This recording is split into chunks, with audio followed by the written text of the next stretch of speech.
FTTC, FTTX, atau FTTT. Tapi untuk kesempatan kali ini, kita akan membahas yaitu FTTH. FTTH itu adalah diluncurkan oleh sebab kebutuhan akses internet yang dimana setiap hari hampir seluruh masyarakat di dunia membutuhkan akses internet yang lebih mumpuni. Kalau kita mundur sekitar 10 tahun yang lalu, kita bisa melihat teman-teman FTTH itu hampir jarang sekali dipakai dan bahkan itu digunakan buat perkantoran-perkantoran eksklusif 10 atau 15 tahun yang lalu.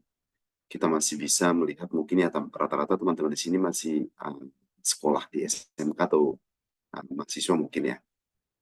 Mungkin ada beberapa orang yang masih ingat dengan Speedy zaman dulu kalau di Telkom itu masih menggunakan kabel koaksial. Nah, namun kabel koaksial ini ada keterbatasannya di sisi speed untuk akses internet. Sementara manusia semakin butuh akses internet karena kebutuhannya. 10 tahun yang lalu kita nggak butuh yang namanya kayak banking, kayak marketplace dan lain sebagainya, atau bahkan media sosial media. Tapi saat ini kita butuh itu. Untuk memenuhi itu maka diluncurkanlah FTTH, Fiber to the Home. Oke, kita lanjut ya. Oke, Fiber to the Home itu adalah teknologi yang dapat menyediakan layanan berbagai macam. Layanannya seperti apa? Ada internet, ada voice, ada video. Videonya ada yang multicast atau unicast. Ada yang live streaming atau ada yang siaran langsung. Siaran langsung atau siaran yang hanya kita terima atau one direction communication. Nah, FTTH dapat mengakomodir semua kebutuhan tersebut yang biasanya disebut sebagai triple play service. Nah, di sini bisa teman-teman lihat topologi singkatnya. Kita lebih fokus ke FTTH. Nah, di FTTH itu sebenarnya kita akan yang namanya memasang perangkat GPON yang pertama bahas. Nah, di atas GPON itu pasti ada yang namanya transport. Di atas transport itu ada BNG. BNG ini adalah sebagai broadband network gateway. Jadi dia sebagai gateway-nya yang mendistribusikan secara logikal akses internet terhadap rumah-rumah, di mana di rumah-rumah nanti akan dipasang semacam modem begitu. Untuk FTTH ini dibagi dua biasanya, ada perangkat aktif dan juga perangkat pasif. Untuk perangkat aktif biasa kita sebut dengan teknologi GPON. GPON itu juga udah sangat lumayan perkembangannya, mulai dari BPON, ada JPON, ada GPON. Nah, saat ini sudah keluar yang namanya XGPON sama XGS-PON, dan bahkan lebih tinggi lagi sudah yang keluar saat ini 250G Super XGS GPON. Nah, jadi topologinya seperti ini ya teman-teman. Boleh kita coba cari sedikit. Kita akan fokus karena jaringan itu sangat luas. Jadi untuk saat ini kita akan fokus di FTTH dulu. Karena kalau kita bahas semuanya mungkin waktunya nggak cukup. Jadi kita akan fokus di FTTH step by step. Oke, FTTH ini kira-kira di kolom ini aja. Nah, yang pasti nanti akan ada interkoneksi FTTH dari kotak ini ke arah transport seperti yang kita sebutkan tadi. Di sini ada transport. Jadi ruang lingkup kerja FTTH adalah di mana FTTH ini sesuai dengan kepanjangannya fiber to the home, akan kita bangun fiber mulai dari home sampai ke titik interkoneksi ke transport. Ini adalah transport. Ke transport di sini.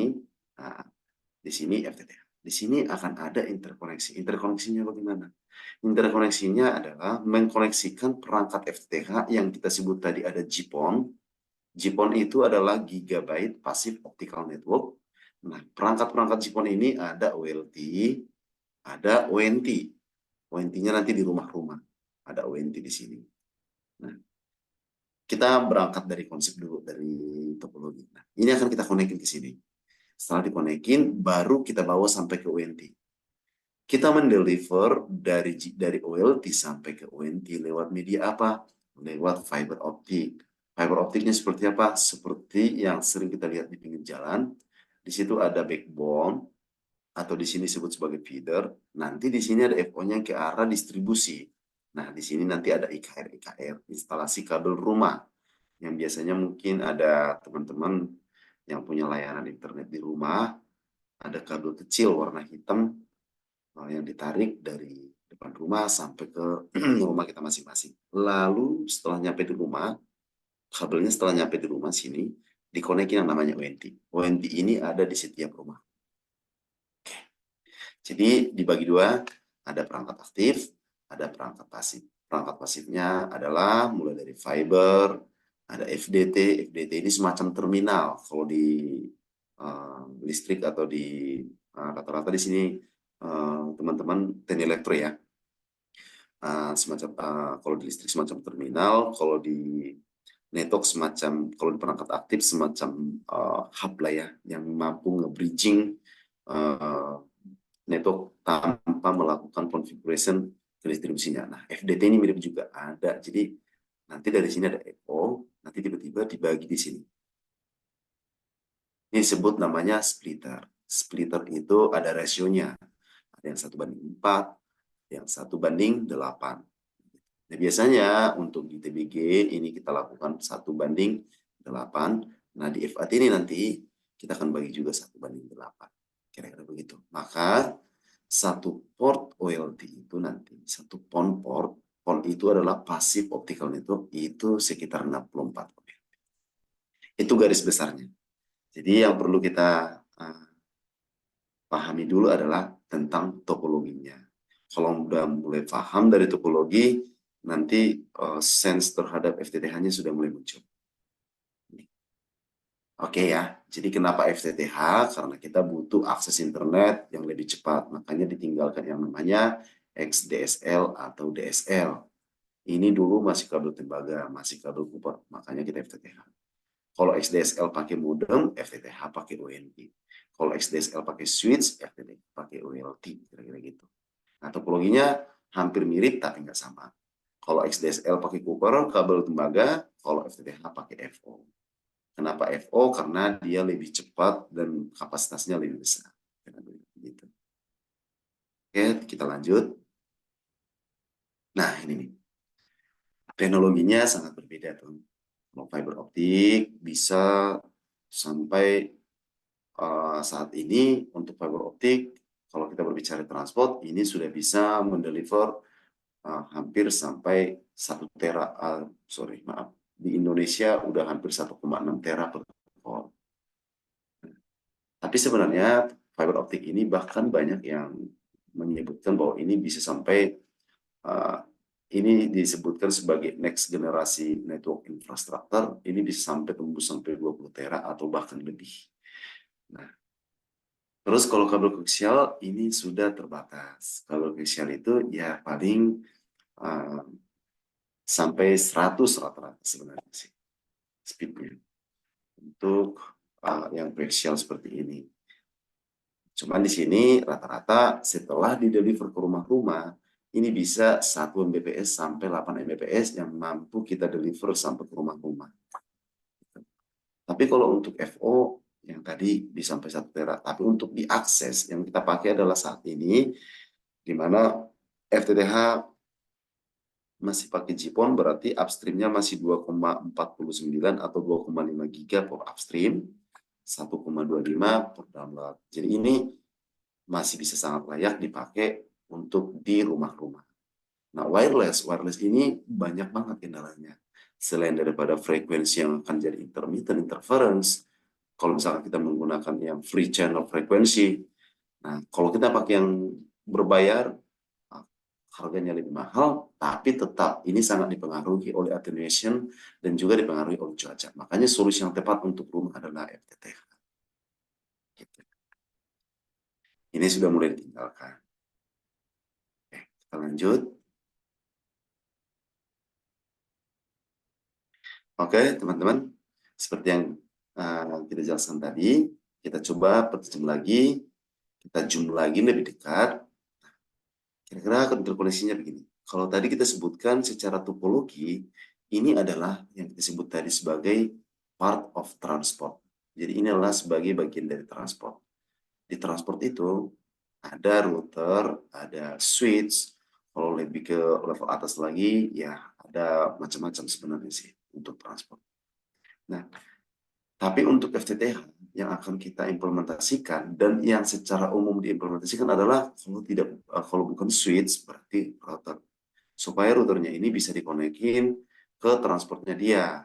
Apakah nanti connect lewat MPLS ataupun direct connecting ke arah BNG yang tadi. Nah, ini NNI. Kenapa di sini ada NNI?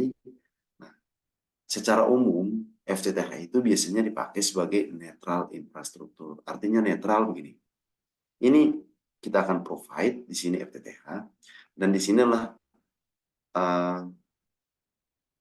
partner-partner kita. Kalau selama ini siapa yang bangun FTTH berarti dia yang akan mendeliver internetnya. Contohnya ada dari My Republic, dia akan bangun infrastruktur FTTH, tapi internet juga punya di sendiri. Nah, kalau untuk saat ini sudah mulai masuk di Indonesia dan juga TBG sudah provide saat ini, bisa jadi nanti internetnya di sini adalah ada Excelcom, ada Indosat, ada Telkomsel atau Telkom, atau bahkan yang lain-lain. Nah, yang membedakan adalah kalau misalkan nanti Excel, berarti ini perangkatnya Excel. Kalau untuk Indosat kita akan tambah lagi di sini. Di sini ada Indosat. Atau kalau misalkan ada yang lain, ISP-ISP yang lain kayak Telkom Group misalkan, yang akan menggunakan infra kita, tambah lagi di sini perangkatnya. Ini disebut sebagai backhaul, tapi terjadinya interkoneksi ini disebut sebagai NNI, Network to Network Interconnection. Artinya adalah jaringan FTTH dari yang kita bangun akan dikonekkan ke jaringan yang sebagai pemilik internet. Nah, apa aja nanti perangkatnya di pemilik internet, seperti topologi yang sebelumnya, di situ ada yang namanya tadi BNG. BNG itu adalah sebagai broadband network gateway. Artinya, nanti dari pihak pemilik internet lah yang akan melimitasi atau membagi internet terhadap rumah-rumah. Di sini ada ONT-nya. Ini mereka nanti akan ngebagi limitasi paketnya di sini. Terus tugas kita apa? Kita akan provide ini, kita provide pasif, sampai ke WNT-WNT. Kira-kira begitu. Jadi kita nanti disebut sebagai netral infrastruktur. Kita menjadi netral. Siapapun yang akan mau masuk ke kita, silakan. Kira-kira begitu. Ini FTTH. Oke, kita lanjut. Oke, ada sedikit lagi di sini. Nah, ini adalah ODC, Optical Distribution Center, dan di sini ada ODP, Optical Distribution Point. Ini biasanya disebut tadi adalah sebagai feeder.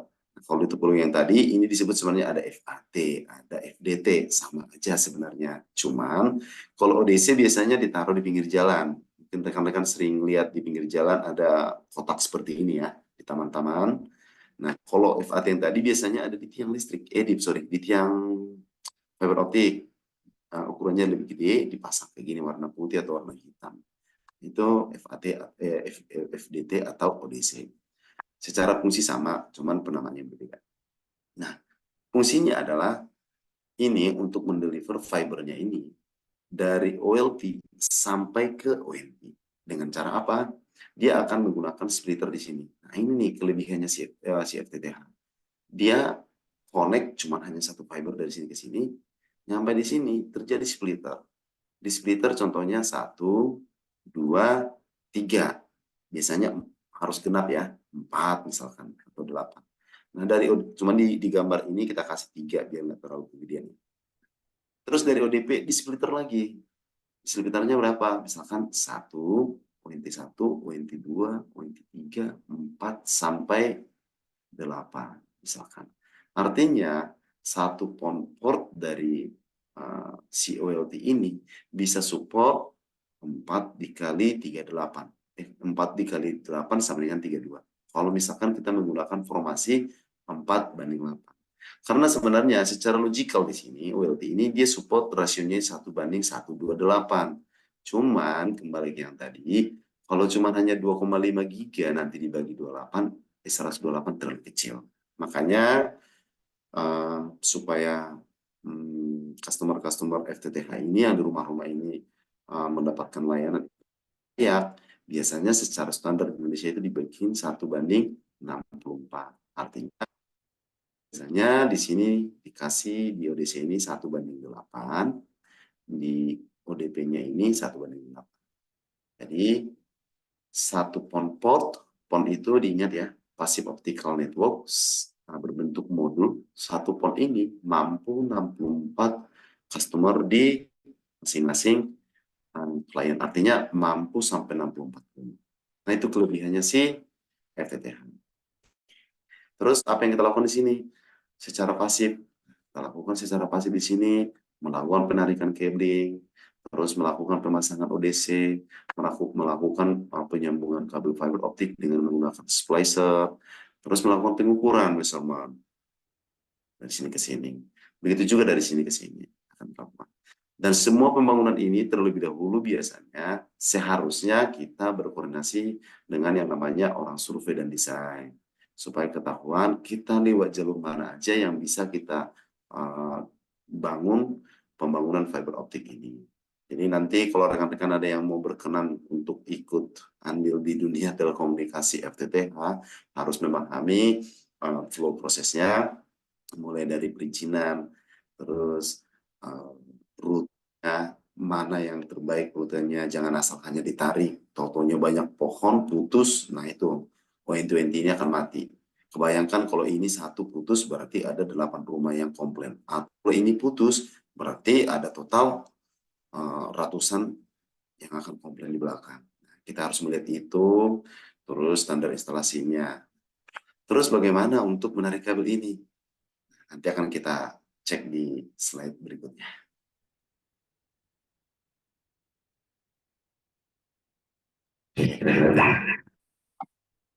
Oke, lanjut. Nah, di sini kelihatan fiber optik akan ditarik dengan ada 2 tipe sebenarnya, tapi yang namanya FTTH secara umum di Indonesia menggunakan kabel udara. Supaya bisa kita tarik, tentu harus membangun yang namanya ada tiang. Di tiang ini kita pastikan bisa kita install yang kita bahas tadi ada FDT atau FAT. Harus kuat, tahan terhadap tarikan kabel. Misalkan dilakukan uji strength, stretch and strength di sini, langsung tertarik dan tiangnya patah. Ini harus kita cek. Terus ini dibangun seperti apa?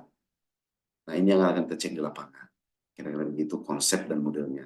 Dan dari tiang ini nanti akan ditarik yang namanya OTB. OTB itu ada di dalam ODC. Apa kepanjangan OTB? Optical Terminal Board. Makanya kita sebut tadi sebagai terminal. Oke, dan OLT ini biasanya kita pasang di daerah tower-tower kita supaya lebih aman dan safety. Lalu lebih gampang dilakukan untuk maintenance dan juga troubleshoot. Kira-kira begitu. ONT-nya nanti akan kita pasang di rumah-rumah. Nah, proses pembangunan ini mulai dari FO fiber optik, full, DT, ODC, ODP, dan sebagainya, dan bahkan ini yang warna kuning ini namanya IKR tadi yang kita kelas sebagai pasif. Itu adalah pasif. Untuk melakukan proses instalasi di sini,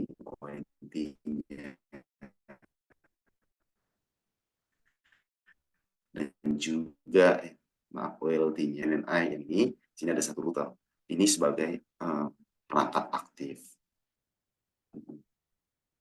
Jadi perangkat aktif tidak akan bisa mendeliver service internet kalau perangkat pasifnya tidak ada. Kira-kira begitu.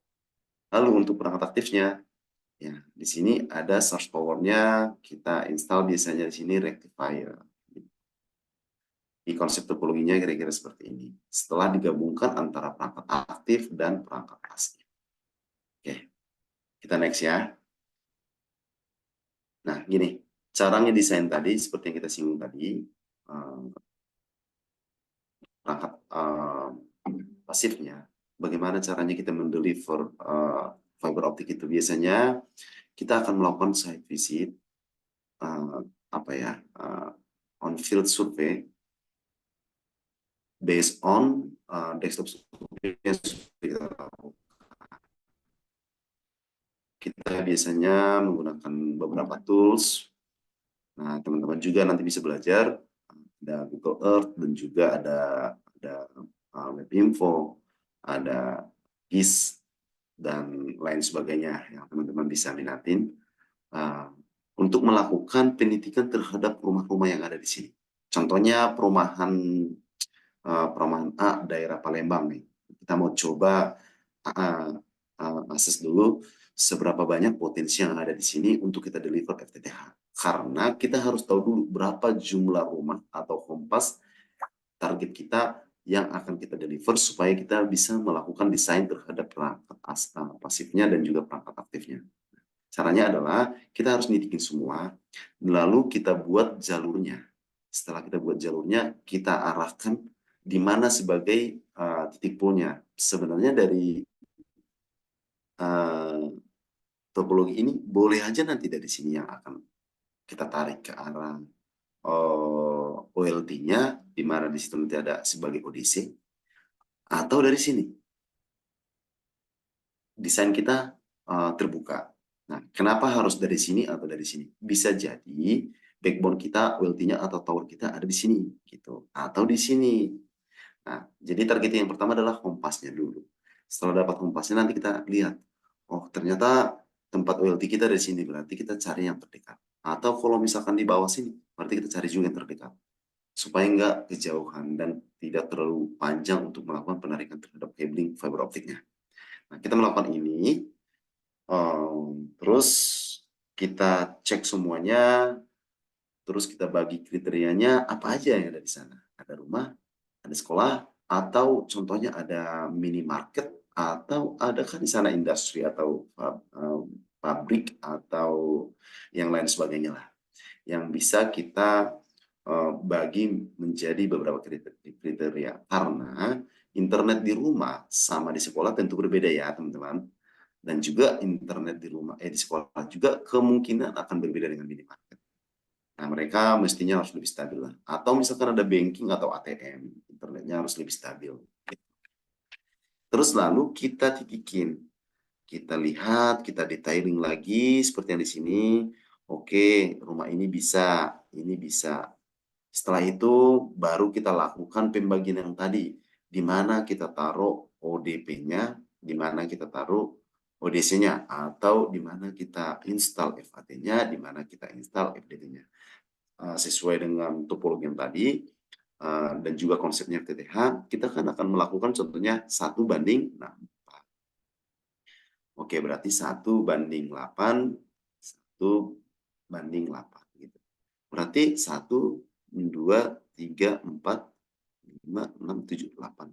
Jadi setiap 8 rumah, contohnya kita akan pasang satu ODP atau FAT. Lalu tarik lagi di sini ada ODP atau FAT. Dan ini semuanya nanti akan kita tarik sampai sini nanti jadi ODC atau FDT. Nah, ODC atau FDT ini nanti baru misalkan ternyata di sini OLT yang akan kita install misalkan atau di sini. Baru kita tarik ke sini. Logiknya kira-kira seperti itu. Oke. Terus setelah selesai desain, nanti kita akan jalankan proyeknya. Kita akan melakukan pengecekan setelah didesain apakah benar sesuai dengan aktualnya. Biasanya kita akan melakukan pengecekan atau kita sebut biasanya manual recon based on home pass build atau RFS. RFS inilah ready for service. Nah, takutnya kita nginstal di sini ternyata nggak bisa. Kenapa? Pak, maaf nggak boleh. Di sini ada tiang listrik. Atau kita nginstal di sini, Pak, maaf Pak, nggak boleh. Ternyata di sini terasnya orang. Jadi harus kita geser sedikit di sini.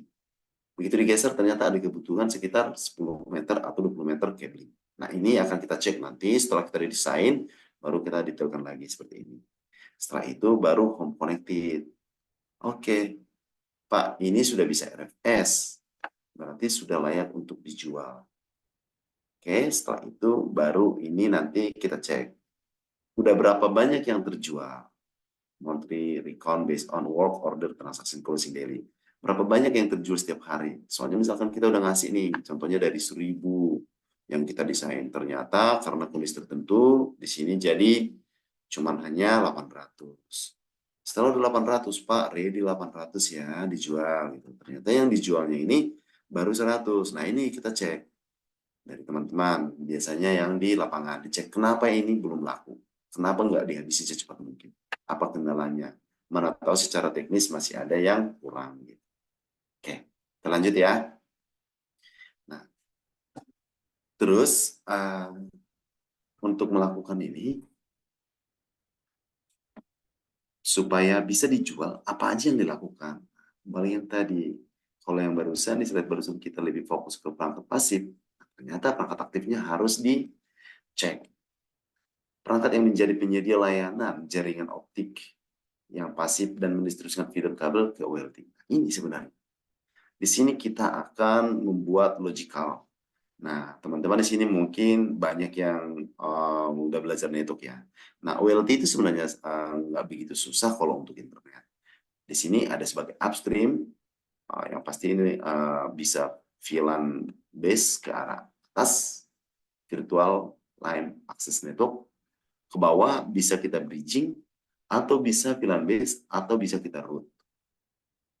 Sasarannya kemana? Sebenarnya tujuannya ini, OLT ini hanya berkomunikasi ke ONT. Tapi lewat mana? Lewat pasif. Oke, ini. Terus dikonfig. Apa yang dikonfig? ONT-nya ini kita daftarin.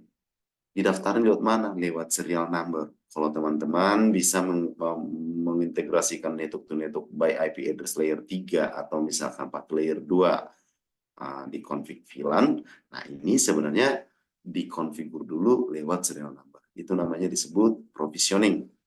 Kenapa harus begitu? Karena ini si OLT ini disebut sebagai game. GPON encapsulation method. Kenapa harus ada ini? Supaya bisa dia mengenali splitter yang terjadi di sini. Ada kan 1:8 tadi kan kita bahas ya. Di sini 1:8 lagi. Jadi kalau 8 kali 8 di TBG jadi 64 rumah. Satu, portnya kecil ini. Ini nanti. Ini. Ke bawah. Nah, si GPON inilah yang akan mengenali si ONT ini. Dia akan membaca serial number-nya. Baru kita config. Setelah kita config, baru kita laporkan ke pihak penyedia layanan internet yang kita sebut tadi sebagai NNI. Pak, silakan ONT sudah ready. Silakan di-deliver internetnya. Oke, kami sudah siapkan di sini. Oke, baru akan kita dialing proses dari sini ke arah BNC mereka. Udah, jadi internet. Kira-kira begitu. Di sisi perangkat aktif. Di sisi perangkat pasif, lakukan jumper IKR terhadap, terus dari FAT-nya lakukan pengukuran terhadap FDT-nya. Dari FDT, lakukan pengukuran terhadap ONT-nya. Setelah oke, cek ONT-nya, sudah blinking, ponnya sudah naik, kita pastikan tes internet service oke, IPTV oke, udah berarti ini sudah disebut sebagai sudah terjual gitu. Oke, kita lanjut.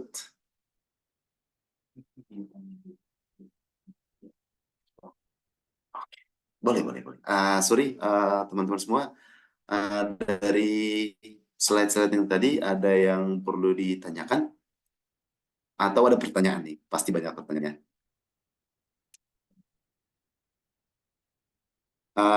Kalau misalkan ini boleh ditanya lewat chat di chat Zoom-nya.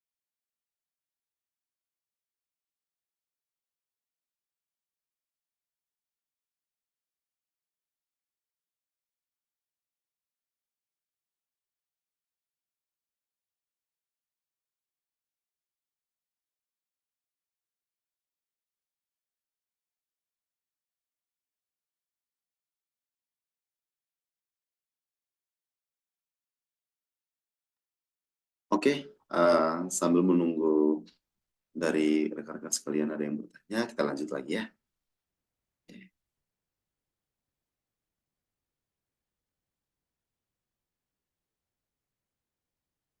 Oke, untuk yang ini kita akan menunjukkan seperti apa sebenarnya di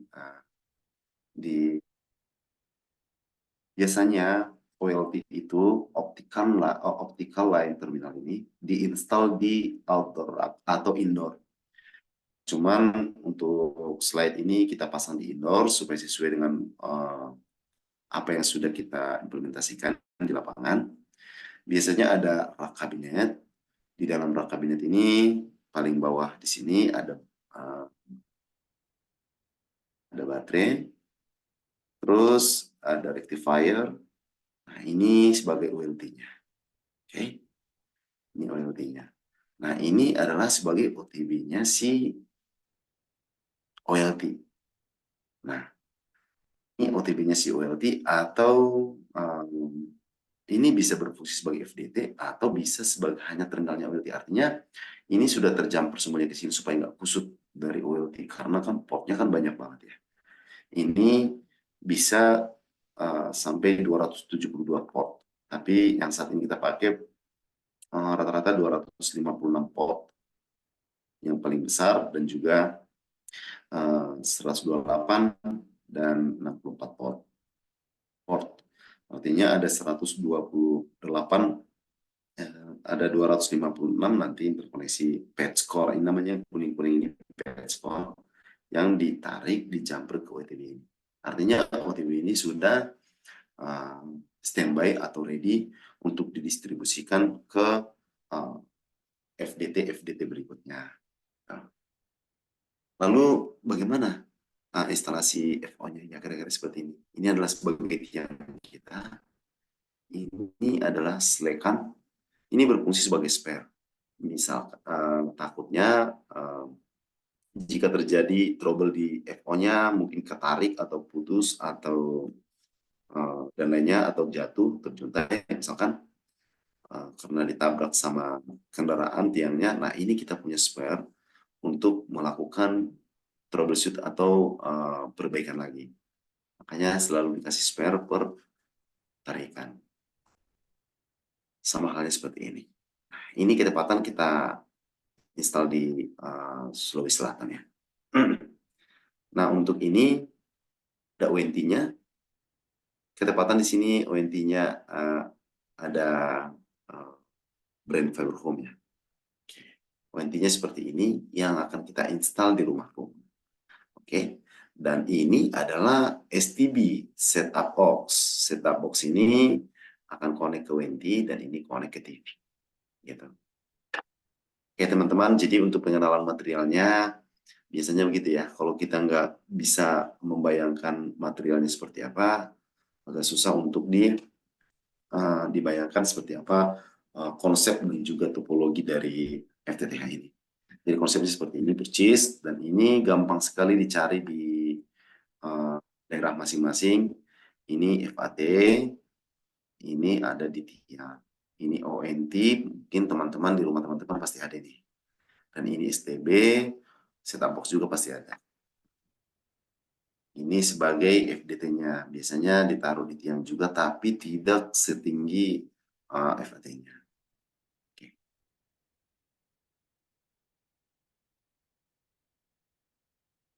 Oke. Nah, pembagian OLT-nya lebih detail lagi. Nah, ini. Di sini kita pasang ada OLT. Ketepatan OLT-nya agak yang ukuran equipment-nya di sini ada OLT-nya yang ini. Selalu ada rectifier-nya di sini. Ada rectifier. Ketepatan ini pakai kabinet yang kecil. Jadi nggak selalu sama ya, teman-teman. Ada yang ukuran kecil, ada ukuran besar. Nah, terus di sini ada DC PDB-nya. DC PDB-nya ini adalah sebagai distribusi power DC. Ketepatan OLT yang kita pasang sebenarnya ada dua macam. Tapi untuk saat ini kita pakai DC. Jadi rectifier akan mendistribusikan power DC ke arah OLT. Terus ada baterainya. Buat apa baterainya? Sebagai backup kalau misalkan nanti source listriknya itu uh, sehingga akan di backup sama baterai. Terus ada fan. Fan ini fungsinya untuk humidity atau environment dari kabinet supaya nggak overheat, dan juga ada udara yang masuk keluar masuk ke dalam kabinet. Jadi terjadi sirkulasi udara supaya beberapa material kalau nggak dialiri sirkulasi udara yang baik dan benar, beberapa material di elektronik ataupun di telekomunikasi mudah terbakar atau rusak. Terus ada eksternal alarm. Di kabinet ini ada banyak alarm yang kita masukin. Ada smoke detector, ada door alarm. Door alarm ini contoh fungsinya adalah kalau ada yang buka pintu, uh, maka akan terdeteksi di NMS. NMS itu adalah sebagai network management system. Kita akan bisa melihat dan bisa kita telepon orang regional atau teman-teman di lapangan. Apakah ada yang sedang membuka pintu? Kalau dikonfirm tidak ada, berarti kemungkinan adalah ada orang yang buka yang untuk melakukan hal-hal yang tidak diinginkan. Terus ada heat. Heat ini untuk panas. Di Indonesia kan berbagai macam daerah dan tentu suhunya juga bermacam-macam. Ada yang dingin, ada yang panas. Nah, kita harus pasang ini supaya ketahuan sekarang ini posisi suhu dalam kabinet ini sudah berapa derajat. Kita bisa melihatnya. Terus sebenarnya ada yang namanya flood sebenarnya ada juga. Itu untuk sensor banjir di bawah sini misalnya. Ada flood. Nah, terus ada juga sensor terhadap rectifier untuk bisa kita lihat berapa total capacity power yang sedang dikonsumsi oleh perangkat ini atau berapa power tertinggi yang digunakan oleh perangkat ini di saat dia itu dalam posisi high gitu. Ada juga sensornya. Oke. Terus di sini ada arrestor. Arrestor ini sebenarnya di dalamnya kan pasti teman-teman tahu bahwa arrestor itu adalah fuse. Dan fuse itu adalah sebagai proteksi, uh, surge untuk protection. Artinya sama kayak untuk anti petir lah ya. Terus di sini ada yang namanya fiber termination. Tadi ada OTB-OTB di sini yang kita jelaskan sebelumnya yang akan kita konekin ke ODC atau FDT. Ada fiber tray. Fiber tray ini adalah sebagai jalurnya FO untuk kita gulung karena kan banyak banget nih nanti FO-nya. Supaya nggak kusut, nah biasanya kita akan gulung formasi seperti ini. Baru kita jumper ke sini. Kira-kira begitu. Oke. Kalau ada yang mau bertanya silakan ya. Oh ini udah deh.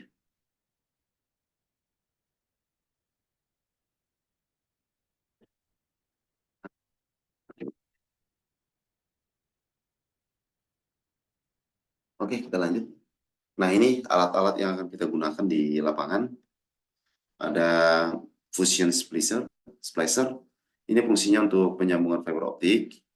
Nah, kalau nanti ada rekan-rekan yang mau melanjutkan ke perguruan tinggi atau yang lagi sedang kuliah saat ini kita pelajari biasanya. Ada mata kuliah fiber optik dan cara kerjanya ini secara implementasi lapangan fungsinya adalah untuk menyambung fiber optik. Dibakar secara laser di dalam fiber ini. Terus ada juga yang namanya cleaver. Cleaver ini adalah untuk menggunting fiber optik. Karena fiber optik itu nggak bisa digunting misalkan pakai cutter atau pakai cutting pisau ataupun yang lainnya. Tapi dia punya cutting tersendiri. Karena fiber optik itu harus benar-benar presisi supaya bisa disambung. Terus ada stripper ini fungsinya adalah untuk mengupas fiber optik. Karena fiber optik itu ada core, terus di atasnya itu nanti ada jaket. Terus ada lagi covernya di atas. Nah ini ada tools untuk mengupas ini supaya bisa keluarkan sampai ke core-nya. Terus ada pembersih optik. Nah optik itu uh, agak sedikit ini berbeda dengan kabel-kabel yang lain. Harus benar-benar bersih supaya bisa di splicing. Oke, untuk test pen ini kita gunakan biasanya untuk instalasi kelistrikan lah ya, di rak kabinet tadi. Terus ada obeng plus minus, ada tang, ada cutter, ada gergaji besi dan palu. Ini kita pasang semuanya, kita pakai semua untuk melakukan pemasangan di lapangan. Untuk material instalasinya, nah ini ada yang namanya kabel drop protection. Nah ini sebenarnya dalamannya sama, fiber optik juga. Terus ada UTP kabel. Nah ini kabel UTP pasti semua teman-teman pada tahu ini ya. Ada UTP, ada drop cable. Drop cable ini sebenarnya mirip kayak PetScore tapi dia itu outdoor. Kalau PetScore di sini di indoor, ini di outdoor. Ada ONT, optical network terminal, ada STB setup box. Nah, ini ada access point. Access point ini bisa kita config juga sebenarnya ke ONT. Ini bisa kita config.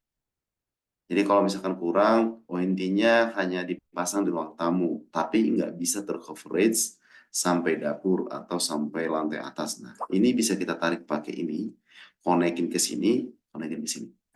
Nanti internetnya akan lebih luas lagi, coverage-nya bisa sampai ke lantai 2 misalkan. Terus ada roset. Roset ini adalah sebagai terminal terakhir yang kita pakai untuk connect ke ONT. Jadi topologinya di sini ada roset, di sini ada ONT. Ada ONT di sini.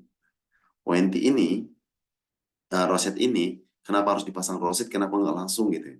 Ini sebagai titik poin, bila mana terjadi trouble di sisi ONT, ini bisa kita cek dari roset.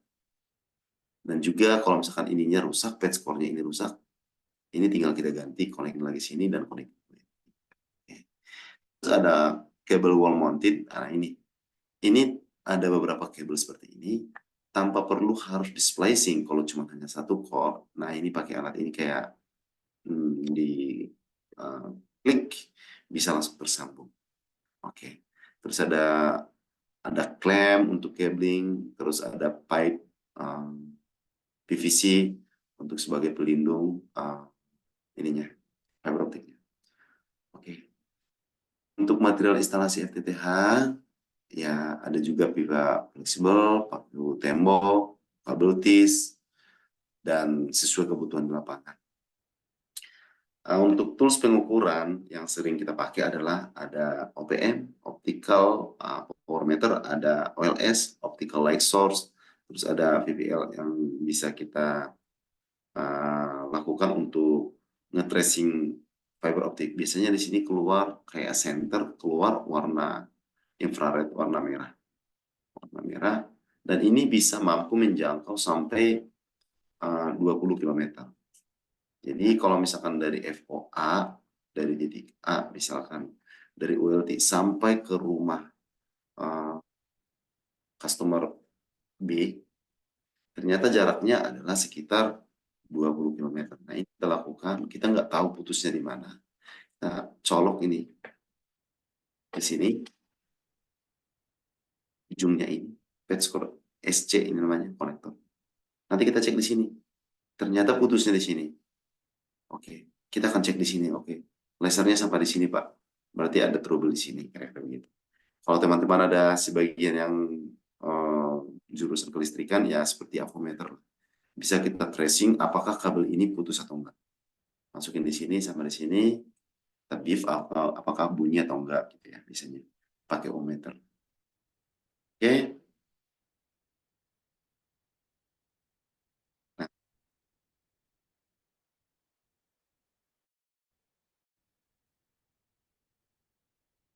fase projectnya ini ada deploy urutan untuk melakukan projectnya adalah ada urutannya, ada backhaul deployment. Kita harus mendeployment dulu sebagai backbone-nya. Terus ada surveinya, ada permitnya, ada pembangunannya. Backhaul ini adalah antar itu OLT, kita akan bangun backhaul. Kalau FTTH-nya di sini nanti, di sini FTTH, di sini FTTH. Nah, ini akan kita bangun. Kenapa dibangun? Sebagai proteksi. Sebagai proteksi antara ULT 1 sebagai backhaul-nya. Nah, proses pembangunannya yang pertama ini kita bangun. Ini juga pun disebut sebagai backhaul, dan juga ke arah NNI juga pun sebagai backhaul. Disebut backhaul. Nah, untuk proses pembangunannya yang pasti terus kita urus permitnya, baru kita deploy fibernya, kita tarik. Habis itu mechanical, electrical power connection-nya. Nah, kita akan mengurus PLN-nya supaya perangkat ini bisa nyala. Terus paralel kita juga harus bangun fondasi untuk kabinet. Lalu kita akan melakukan instalasi OLT di dalam kabinet yang tadi. Gitu. Jadi untuk FTTH ini tidak begitu rumit, tapi lumayan banyak yang kita kerjakan karena ada perangkat pasif dan juga perangkat aktif. Untuk akses deployment itu biasanya adalah di sisi FTTH-nya untuk rumah-rumah customer atau rumah penduduk, yang pasti kita harus melakukan permit area atau community. Contohnya kita mengajak komunikasi terhadap kepala desa atau Pak RT, Pak RW, atau tokoh-tokoh di daerah tersebut, lalu kita lakukan survei, terus kita hitung rumahnya dengan tools yang tadi, ada Mapinfo, ada GIS, ada banyak sih toolsnya. Terus ada WSP deployment. Lalu kita bangun FTTH-nya. Ada ODP-nya, ada ODC-nya, ada tiangnya. Terus kita testing. Cara testingnya, kita akan melakukan pengukuran pakai OPM. Karena dia perangkat aktif.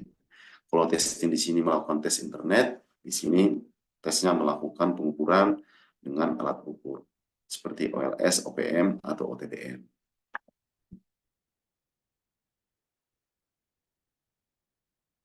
Terus di sini ada API protokol. API ini pasti menarik banget ini karena saat ini dipakai di dunia IT, software defined network ya. Nah, untuk di FTTH kita pakai northbound yaitu TR069 API.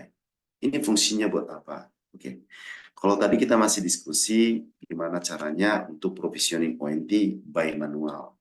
Ada OLT, ada splitter pasif, ada ONT. Kan ini OLT, ini ONT. Oke.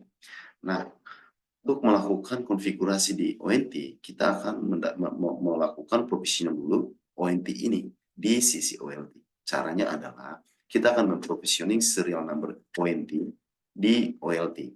Setelah udah sukses, baru kita akan melakukan network configuration. Tetap akan kembali ke TCP/IP. Apakah nanti mau dibuat bridging ke bawah, terus ke atas di root, atau dibuat di sini juga ada rootnya ke bawah, dan IP NAT-nya ada di ONT.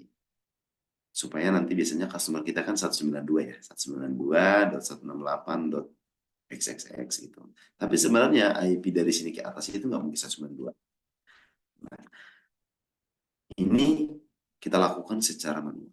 Bagaimana caranya supaya ini mempercepat, karena kita akan melakukan configuration bisa lebih dari ribuan rumah per hari. Caranya adalah ONT ini akan kita buka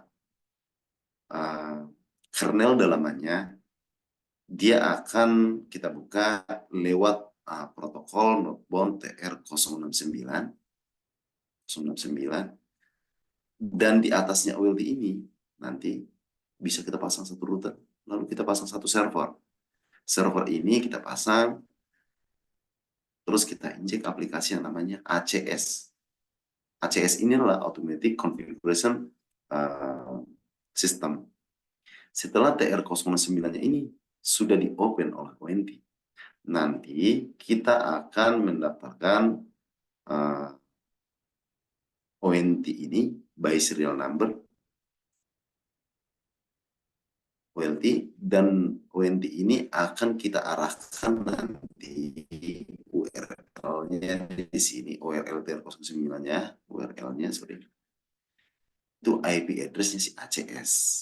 Jadi si ONT ini memberikan informasi konfigurasinya ONT ke arah ACS, dan ACS akan menerima itu dan disimpan dan didatabase-kan secara baik di ACS.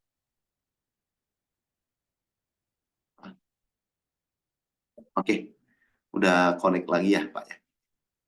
Nah, CS ini nanti yang akan berfungsi untuk melakukan controller terhadap semua ONT.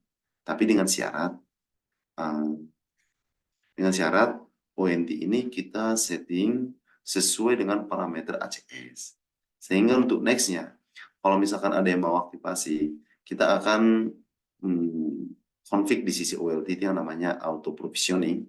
Jadi ONT-ONT-nya tinggal di bawah dari gudang, terus di-plug di FAT atau FDT fiber optiknya, dan itu langsung otomatis terprovisioning di sini dan otomatis langsung masuk ke ACS dan terinjek parameter-parameter yang sudah kita siapkan untuk ONT tersebut. Seperti apa? Contohnya paket internet di sini 10 Mbps atau 20 Mbps. TV-nya cuma hanya bisa 30 channel untuk lokal, 50 channel untuk luar negeri dan sebagainya sesuai dengan paket layanan yang dibeli oleh customer-customer.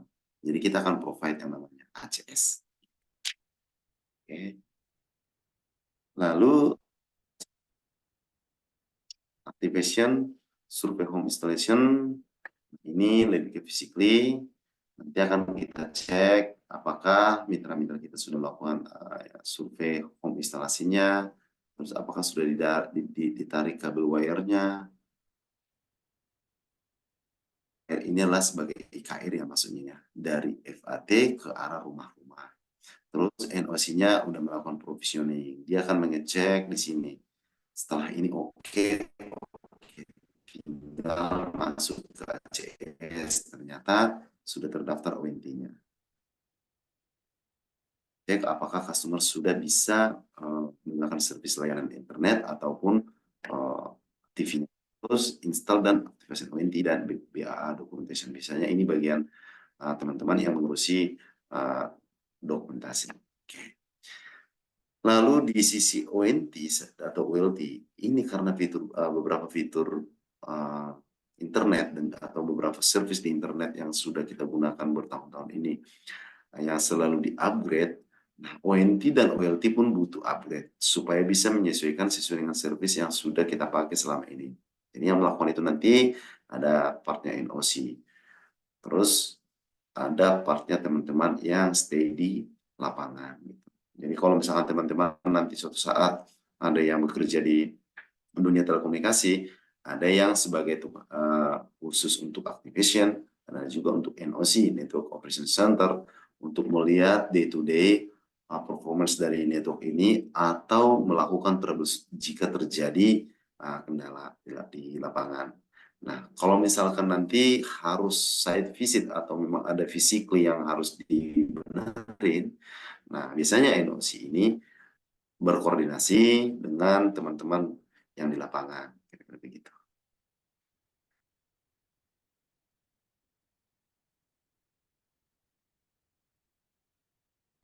Jadi ya, dikit lagi. Nah ini, jadi bisnis prosesnya seperti itu. Ada data yang kita terima dari pemilik internet atau yang kita sebut sebagai ISP, Internet Service Provider, terus dikasih ke kita. Kami mau melakukan pembangunan daerah Bengkulu misalkan, daerah Bengkulu. Terus kita minta datanya, terus kita coba cek, cara mengeceknya tadi udah kita jelaskan, ada yang namanya survei by desktop, permit, dan lain sebagainya.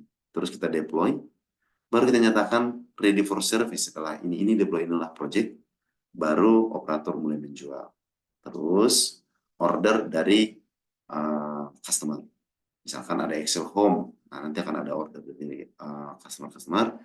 Terus ada order juga dari TBG untuk aktivasi. Jadi ada dua ya. Terus ada aktivasi untuk customer BA activation. Terus setelah ini selesai, udah selesai ini, activation-nya baru mulai billing, baru invoice. Kira-kira begitu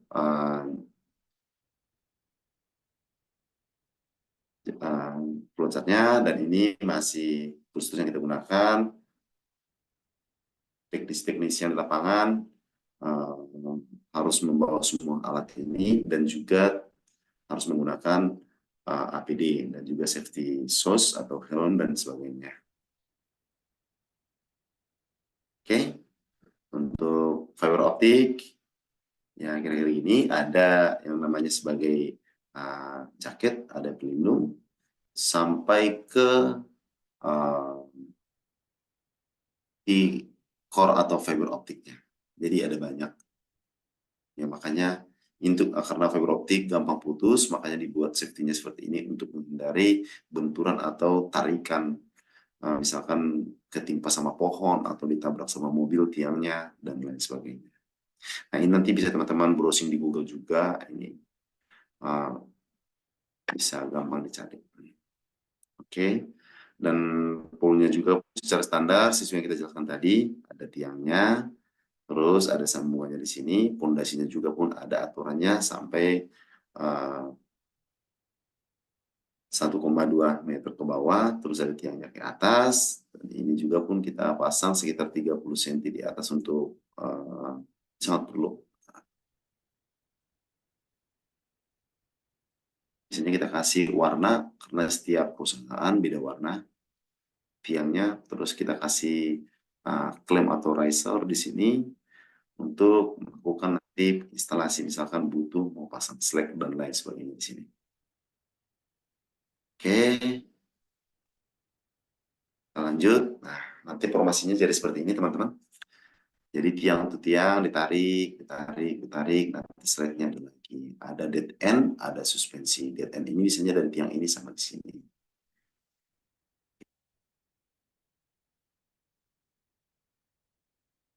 Ada dead end dan ada suspensi. Dead end ini dari tiang ini ke sini. Nah, si suspensinya itu biasanya lebih fleksibel dan dead end itu lebih kaku. Itu mengunci supaya si kabel ini nggak ngoyo misalkan paparan sinar matahari atau tertiup angin. Makanya ada namanya dead end sama suspensi. Oke, kita lanjut. Nah, ini buat yang kabel di tanah, di situ namanya hand hole atau main hole. Ada standarnya juga sesuai dengan kapasitinya. Jadi kalau misalkan teman-teman mau ya kan harus kita buka dulu. Hole-nya biasanya ada di trotoar, di pinggir jalan. Oke. Oke. Kira-kira begitu untuk FTTH, mulai dari desain untuk project-nya dan juga after project bagaimana untuk mengaktifasi dan juga after aktivasi bagaimana cara untuk mendeteksi troubleshoot. Misalkan dari rekan-rekan ada pertanyaan, karena memang benar ini masih ini. Tapi untuk pertemuan kali ini meskipun masih basic, kalau ada pertanyaan dari teman-teman terkait FTTH baik perangkat aktif, pasif ataupun elektrikal, ya silakan ditanyakan. Terima kasih.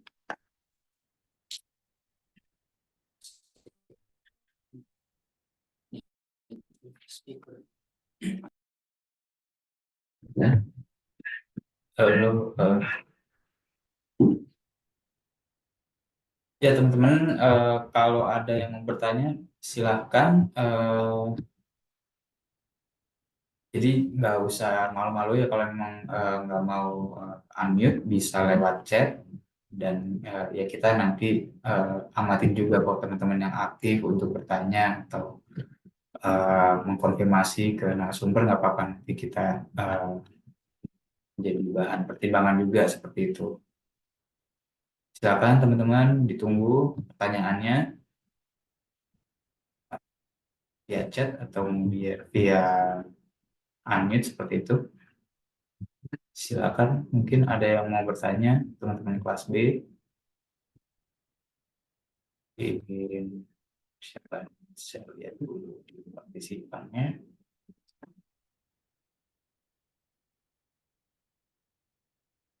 Ya, ada Subakti, Ananda, Chandra Yusuf, Dewi Puspita, Muhammad Solehan, seperti itu. Ada yang mau bertanya? Dewi. Ayo silakan teman-teman ada yang mau bertanya?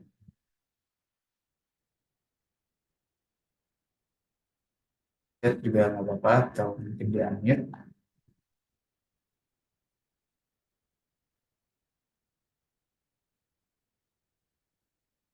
itu kesempatannya.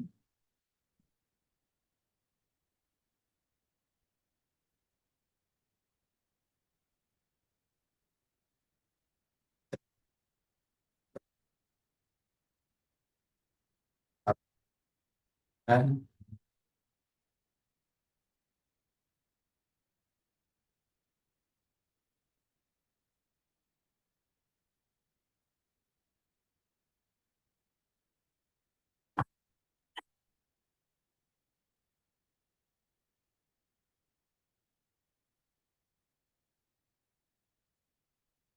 silakan teman-teman kalau ada yang mau bertanya.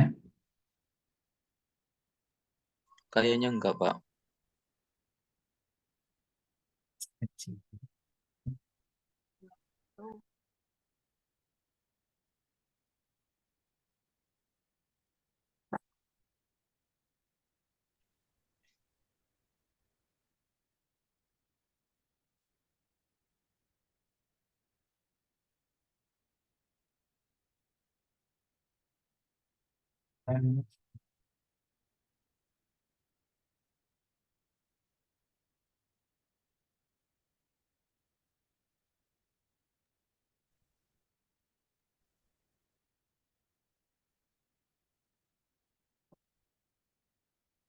Oke,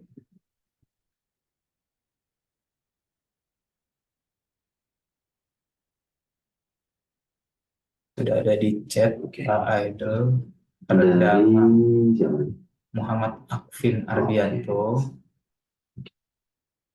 untuk kedatangan maksimal.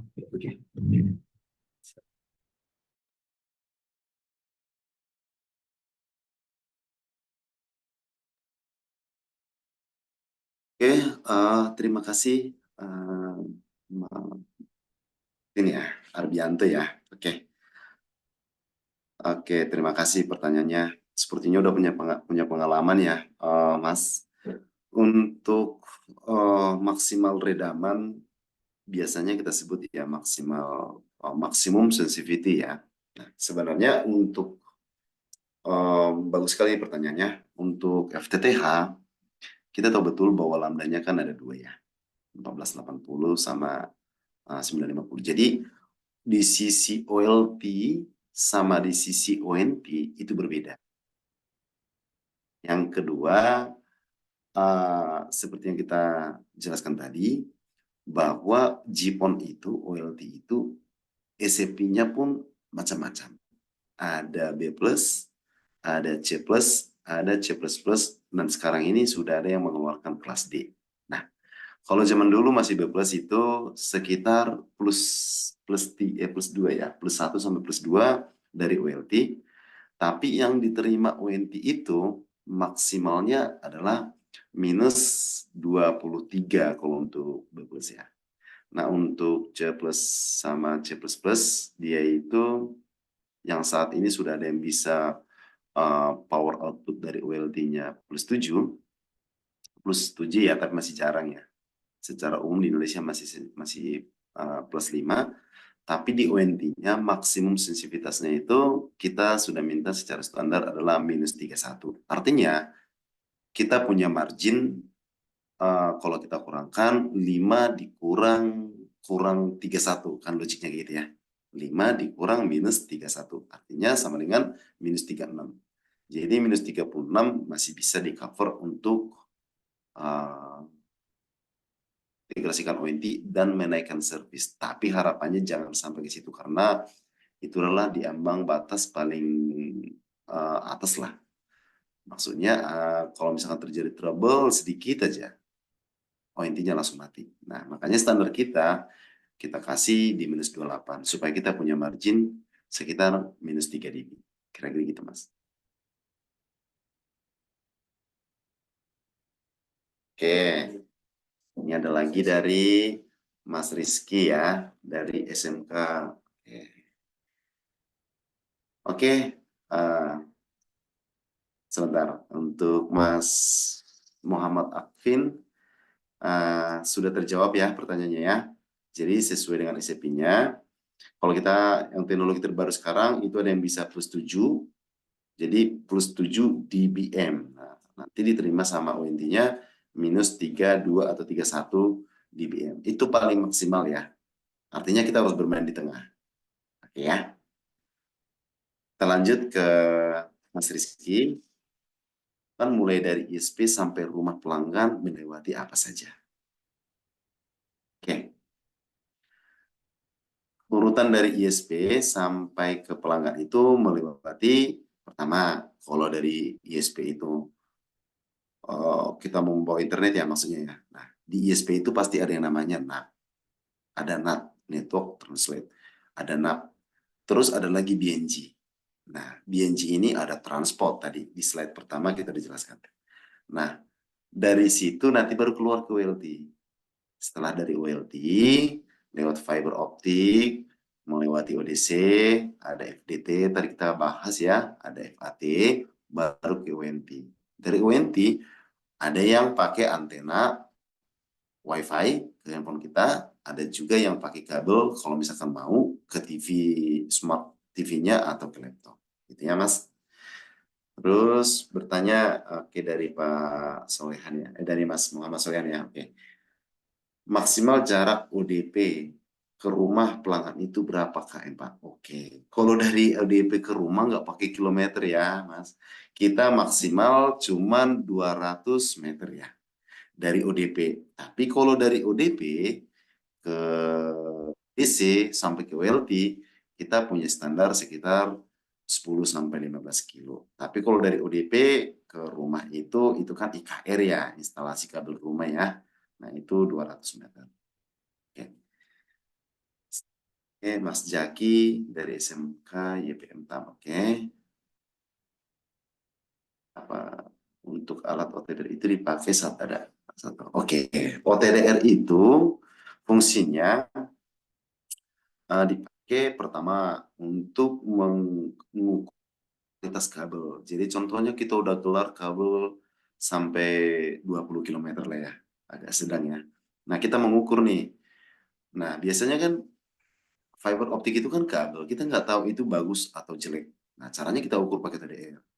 Si OTDR itu akan menembakkan power di dalamnya dan kelihatan nanti apakah ada yang putus atau ada yang bending, micro bending, macro bending. Itu. Jadi ketahuan nanti quality dari FO-nya. Dan yang kedua, takutnya dia bilang kami sudah narik 20 km, ternyata 15 kilo. Nah, ketahuan nanti panjang fiber optiknya berapa. Oke. OTDR itu kayaknya dibuat.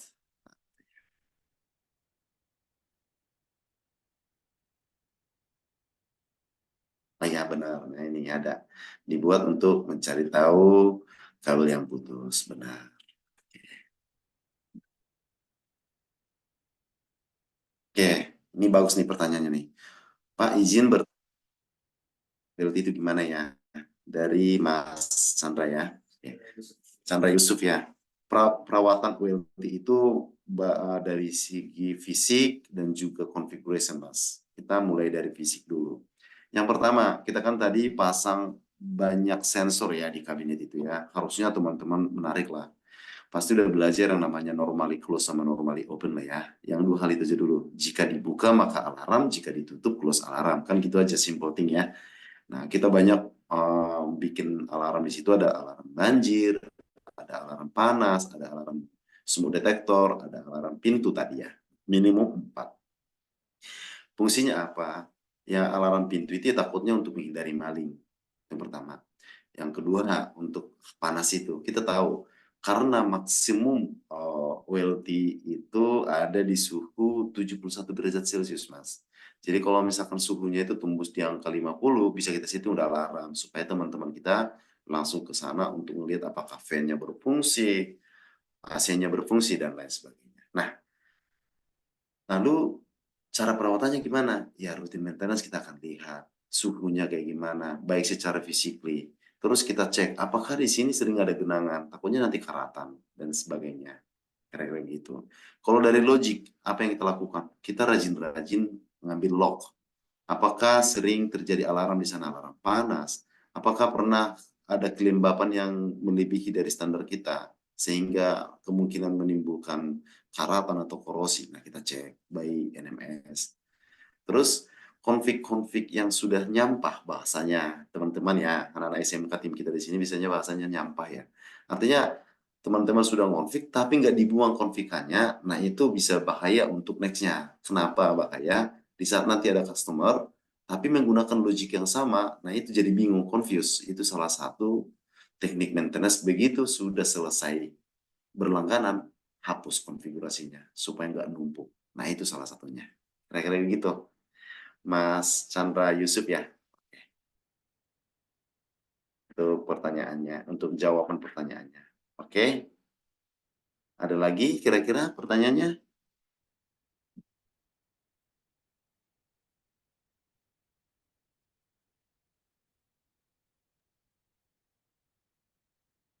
Eh, Kalau masih mau silakan kita tunggu mungkin satu menit. Ya, Ya, mungkin dari bisa plus mungkin Berapa masih ada yang bingung, kita tunggu lagi ya. Nah, ini nah, ada ya. Pak di ODP itu wajib menggunakan splitter 1:8, Pak. Di Muhammad Mahdi Haidar nanti akan dijawab oleh Pak. Oke, Pak izin tanya, apakah, oke, tanya, emangnya di ODP itu wajib menggunakan splitter 1:8? Oke, sebenarnya tidak wajib sih, Mas Mas Muhammad Haidar ya, oke, nggak wajib. Tapi kembali ke yang tadi, desain kita, eh, kenapa 1:8? Kalau kita misalkan pakai 1:16, berarti dalam satu titik akan mengcover 16 rumah. Nah, pertanyaan, kira-kira lebar apa dimensioning rumah di Indonesia lebarnya berapa kira-kira? Paling kecil-kecil 6 meter ya. Belum kita hitung pagar. Nah, berarti kalau 6 dikali 16 itu udah sekitar 960.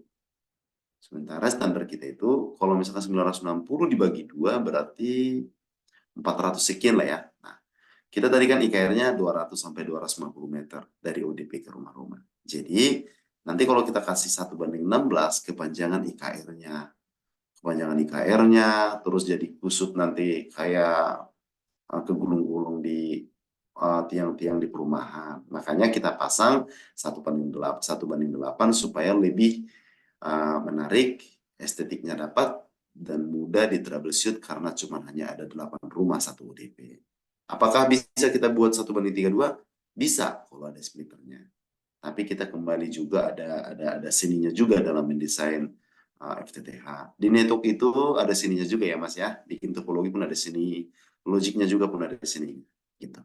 Nah, kita harus memperhitungkan estetik juga supaya kita enak sama pemilik perumahan.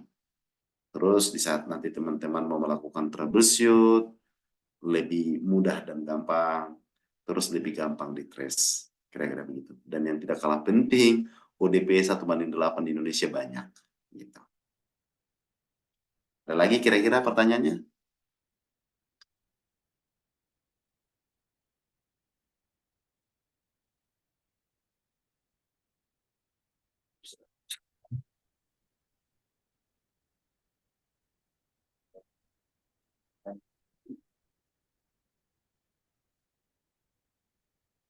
Ya, jangan kalau mau coba tanya gitu ya. Hmm. Kalau mau nanya sampai ke logikalnya juga tidak masalah ya. Teman-teman mau nanya di pasifnya oke, nanya ke logikalnya oke. Kalau tertarik mau datang ke TBG Pak, mau nyobain saya config Pak di sisi OLT-nya dan juga NMS-nya boleh.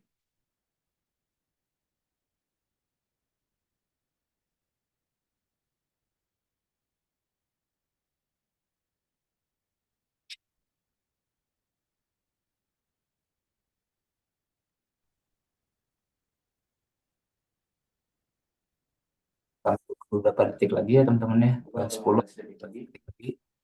Kalau ya ada yang mau bertanya, silakan.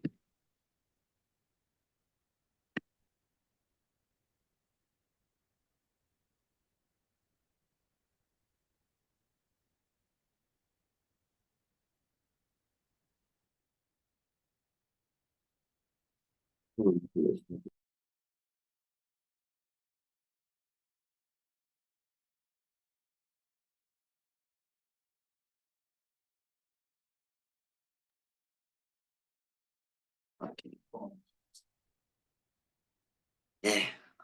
Terima kasih Mas Fernandal ya, saya panggil ya. Oke. Cara penggunaan splicer itu bagaimana ya Pak? Oke. Secara teori mungkin penggunaan splicer itu simple aja sebenarnya sih.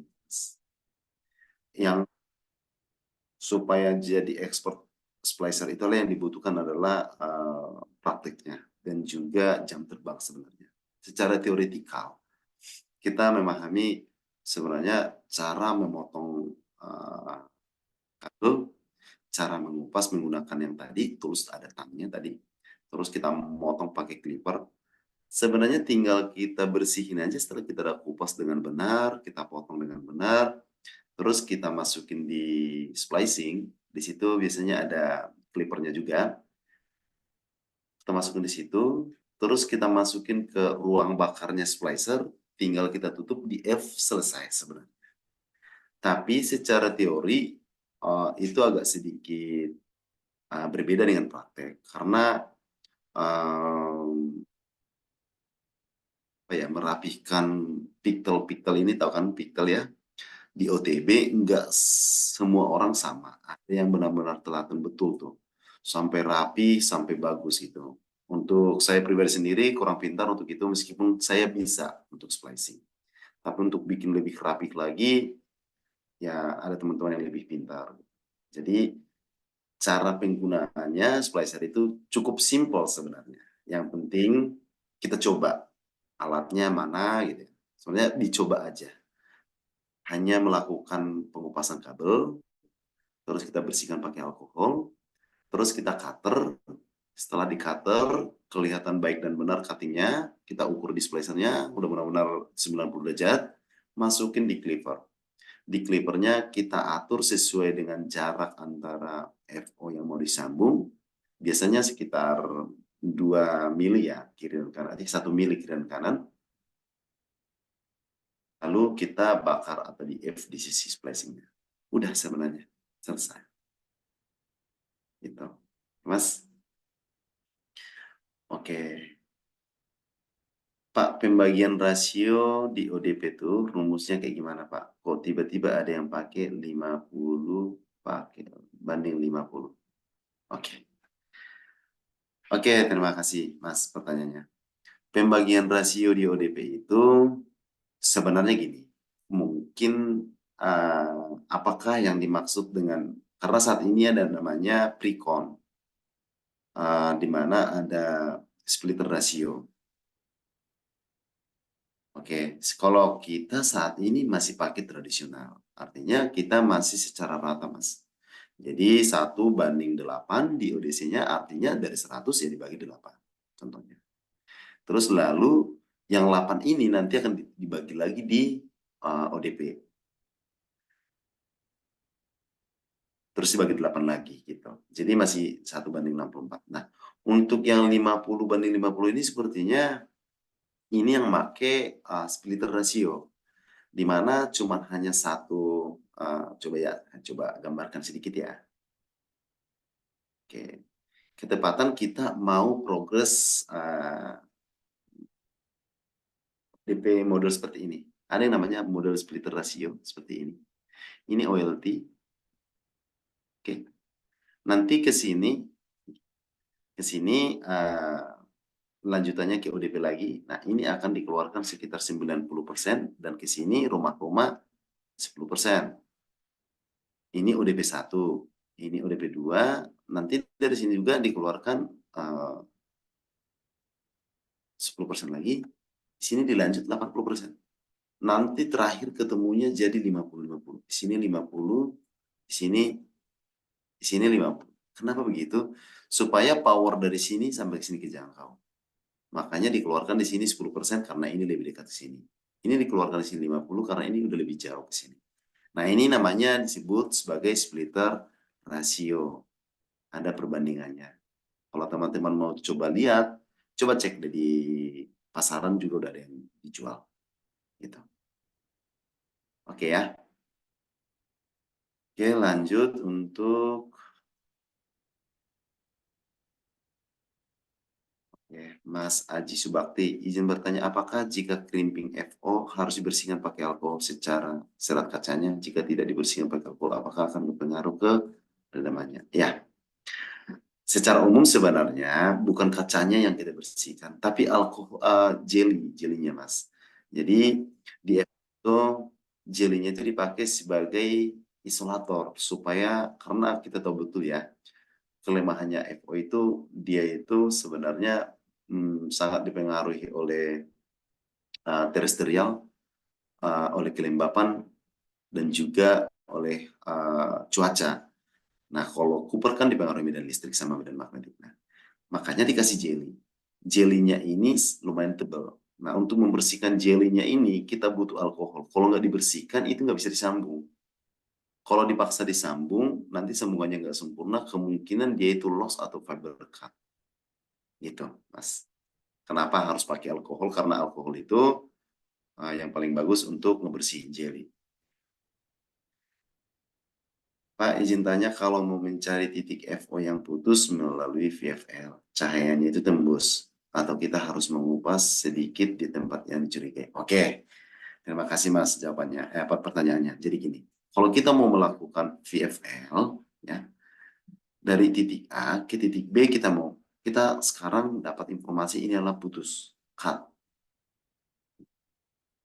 Bisa kita lakukan pertama OTDR atau yang lainnya. Tapi karena ini kita yakin nggak, dan FA tools yang lainnya juga pun nggak ada, kita mau nge-trace kabel ini, kita akan injek, biasanya sini kan ada OTB ya. OTB ini ada konektornya itu macam-macam, ada yang SC, FC, LC, kayak gitu ya. Secara umum sekarang OTB udah pakai FC. Nah, dari FC ini baru dikonekin ke tools yang namanya VFL atau light source. Terus di laser, nanti akan kelihatan tuh cahayanya. Sampai di sini. Ternyata di sini ada yang putus. Nah, berarti lasernya nggak muncul di sini sinarnya. Nah, dari kesimpulan ini bisa kita pastikan berarti ini kemungkinan salah jalur, bukan jalur dari sini ke sini, bisa jadi dari sini ke C, atau ini ada putus.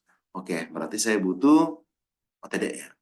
Setelah di OTDR, ternyata benar, di sini ada yang putus. Ya sudah, kita akan melakukan penyambungan dulu di sini. Setelah disambung, baru kita VFL lagi. Ternyata sinarnya keluar. Tapi kita nggak tahu, awalnya kita jumper di sini di port 1, tapi di sini kita nggak tahu di port berapa. Ternyata yang muncul di sini di port, misalkan 57. Oh, berarti terjadi di sini ada yang crossing di saat sambungan, atau ada customer-customer di sini yang udah dipetik, sehingga port 1 ketemu di port 57. Oh ya udah deh, kita udah laser dari sini ke sini dan munculnya di port 57, berarti ini bisa kita pakai untuk network selanjutnya. Bisa kita konekin di sini OLT atau switch, dan dari sini ke router atau ke OLT juga. Kira-kira begitu. Oke ya, Mas Dava ya. Oke. Ada lagi yang mau ditanya? Ternyata banyak juga nih pertanyaan. Lumayan banyak juga, dan pertanyaannya menurut saya Pak udah lumayan antusias dan hampir mengerti FTTH, dan banyak sudah memahami OTDR juga nih. Ya. Apa tadi namanya tuh? OTDR. Lumayan lah.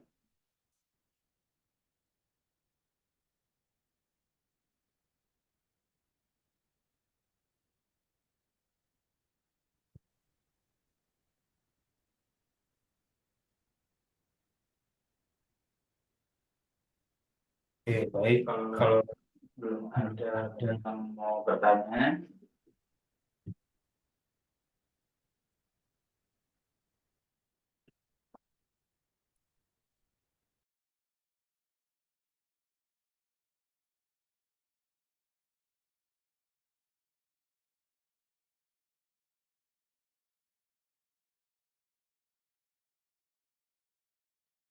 Oke, terima kasih pertanyaannya. Izin bertanya, apakah kabel FO ada jangka waktu penggunaan apa tidak gitu?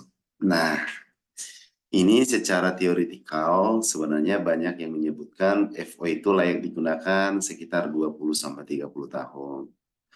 Nah, cuman itu nggak selalu sama di setiap daerah karena masing-masing daerah punya kondisi dan juga behavior yang berbeda-beda. Di daerah tertentu ada yang jarang banjir, ada yang jarang uh, pelebaran jalan, ada juga yang jarang orang suka jahil ya. Tapi di daerah tertentu ada yang suka jahil banget. Dia ngelihat FO dibacok. Terus dia ngelihat jalan ya karena merasa tanahnya dirubah jalannya. Atau ada yang sering banjir, sering longsor sehingga mengakibatkan FO itu putus-putus. Nah, kalau misalkan FO-nya udah putus-putus, redamannya udah nggak bagus, ya udah paling sekitar 5 sampai 7 tahun kita pakai. Tapi secara quality, apakah FO itu masih bisa bertahan secara material, dia itu standarnya di angka 25 sampai 30 tahun untuk kabel FO distribusi, dan untuk FO submarine yang ada di kabel laut itu bisa mencapai 100 tahunan. Itu kira-kira jawabannya. Oke, terima kasih ya Mas, apa nih? Mas Fakih ya. Oke. Ada lagi, Mas?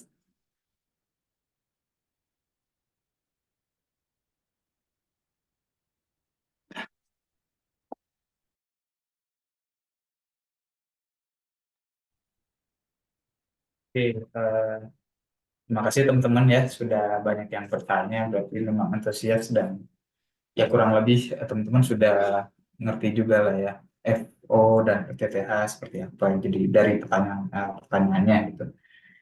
Baik, selanjutnya, oh ada lagi nih. Boleh, silakan. Iya. Ya, silakan Pak Aidil. Ada pertanyaan lagi satu. Apakah kalau kabel FO putus langsung sambung atau ganti kabel lagi? Oke, apakah kalau kabel FO putus langsung sambung apa ganti kabel lagi? Oke, makasih Mas Aji Subakti. Disambung lagi. Kita akan melakukan improvisasi sambung lagi. Karena kalau misalkan ada FO, ini Masnya tinggal di mana nih? Oke. Misalkan ada FO di pinggir jalan putus sebagai backbone ya. Oke, karena FO ini bisa backbone, bisa akses. Nah, ada backbone yang putus. Kita akan lakukan, kita usahakan untuk sambung lagi.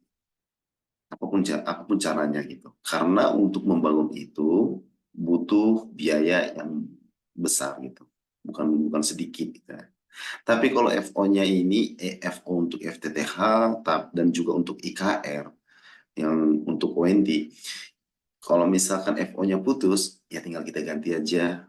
FO-nya kan cuma hanya satu core, terus tarikannya cuma 200 meter. Bisa langsung kita ganti, atau kalau memang masih bisa kita sambung-sambung. Atau kalau enggak, karena kan di FO ini kan ada selekan, ada spare. Nah, kita putus saja yang putus itu. Dan kita tarik spare-nya. Lalu kita sambung konektornya.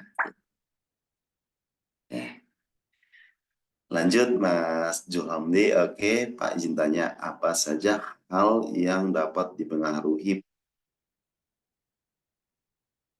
fiber optik? Oke, yang dapat mempengaruhi fiber optik sebenarnya adalah dari quality FO itu sendiri. Contohnya apa? Dia bending, bending itu kan ketekuk, yaitu kelindes sama mobil, ketekan gitu, atau ketarik. Makanya di FO itu namanya ada uji strength and stretch, uji tekan dan uji tarik gitu. Jadi itu sangat mempengaruhi. Dan yang kedua adalah kebersihan. Makanya ada alkohol selalu kita pakai kebersihan di ujung core FO itu di OTB biasanya harus kita bersihin patch core-nya supaya loss-nya bisa berkurang. Gitu.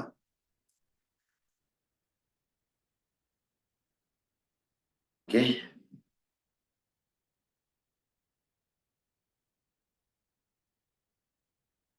Izin bertanya Pak, kalau kabelnya disambung apakah mempengaruhi kualitas kabelnya? Oke.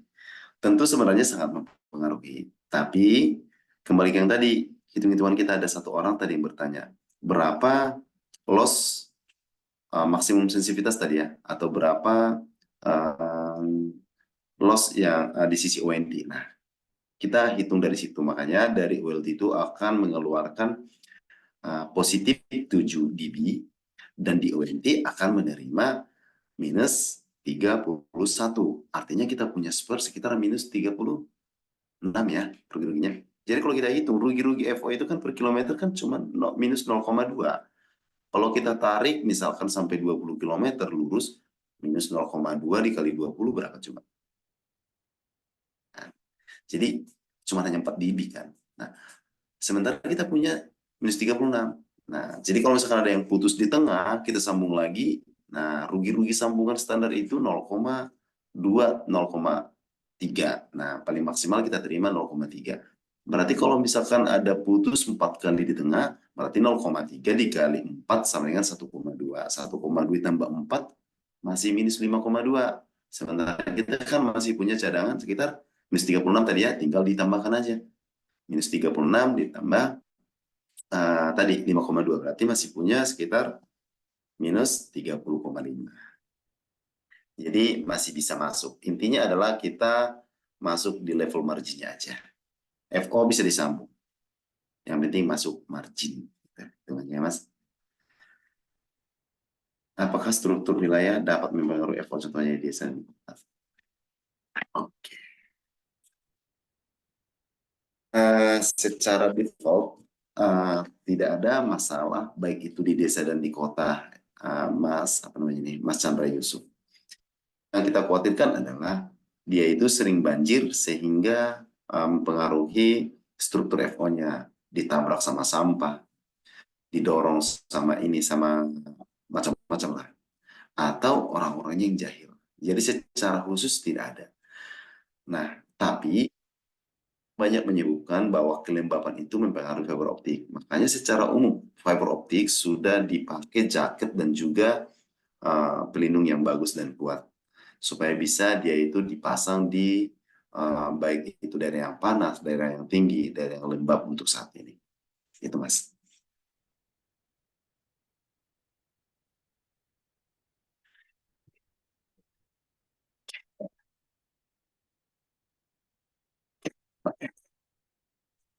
Oke, terima kasih buat semua rekan-rekan. Untuk nanti silakan nanti berdiskusi lagi dengan Pak Dodi kalau misalkan ada yang mau ditanyakan. Kalau misalkan tertarik mau kita coba setup configuration, bisa kita diskusi di pertemuan berikutnya. Terima kasih buat waktu dan kesempatannya. Semoga rekan-rekan semua sehat selalu ya. Dan sukses buat semua teman-teman. Terima kasih. Oke, terus Jangan live dulu ya, kita foto dulu. Untuk teman-teman bisa on cam di stop share.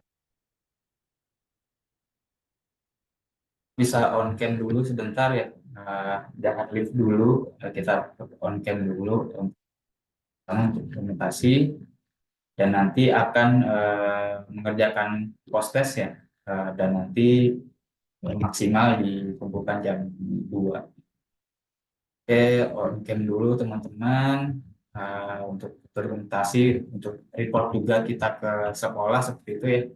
Jadi memang kalian benar-benar pelatihan gitu ya. Jadi ada pertimbangan. Oke, ditunggu teman-teman yang lain untuk on cam sebentar. Memang di beberapa di bagian wilayah kalian sudah ada yang optimal seperti itu. Jadi yang mungkin cepat makin lebih baik gitu ya. teman ada yang di Palembang seperti itu, Sidoarjo gitu ya. Saya tunggu berapa ya 1 menit ya teman-temannya untuk bisa on cam gitu, untuk bisa kami report ke eh, atasan kami dan juga ke guru-guru kalian gitu ya, kalau kalian sudah mengikuti pelatihan seperti itu.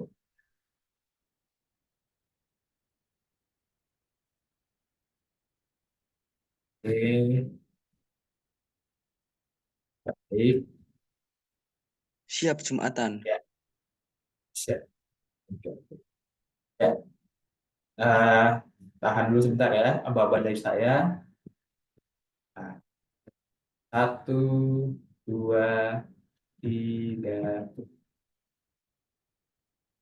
4, ya, satu lagi. Aba-aba dari saya.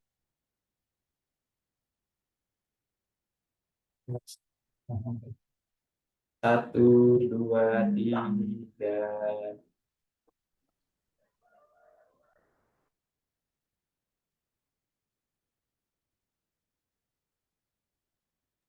Sudah selesai ya. Post testnya akan saya kasih di chat kepada Pak Idol, sudah boleh memindahkan meeting. Oke, terima kasih semuanya, teman-teman. Makasih Pak. Terima kasih.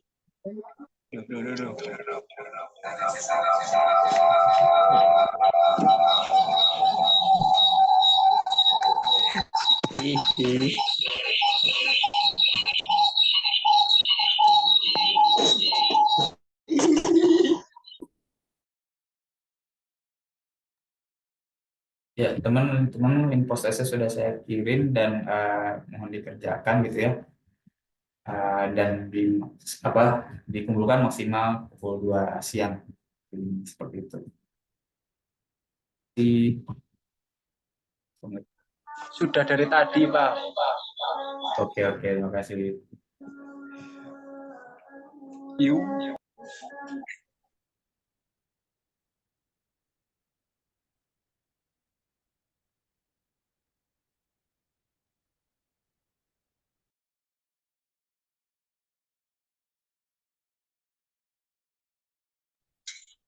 Sehat-sehat Sobat Hitam.